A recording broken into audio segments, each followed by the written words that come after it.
पर्व न्यूज। आरंभ एका नव्या पर्वाचा।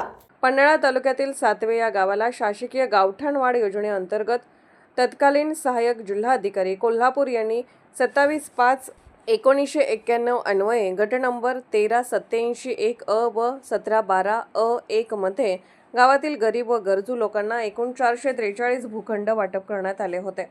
परंतु अज्ञानामुळे व माहिती नसल्यामुळे शासनाने वाटप केलेले भूखंड अन्य अंदाजे 118 व्यक्तींनी खरेदी केले आहेत। त्यामुळे अर्जदार यांचे नाव 7/12 पत्रकी दाखल होणार नाहीत।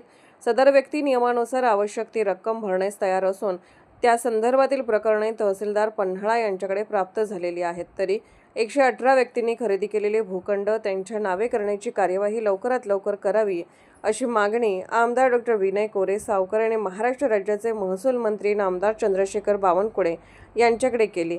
माननीय मंत्री महोदय यांनी संबंधित अधिकाऱ्यांना 118 व्यक्तींनी खरेदी केलेले भूखंड त्यांच्या नावे करण्याच्या सूचना दिल्या। पुणे शहरातील आणि जिल्ह्यातील महत्त्वाच्या आणि ताज्या बातम्या पाहण्यासाठी आजच आमच्या आरंभ पर्व न्यूज चॅनलला YouTube वर सबस्क्राइब करा आणि बेल आयकॉन प्रेस करा।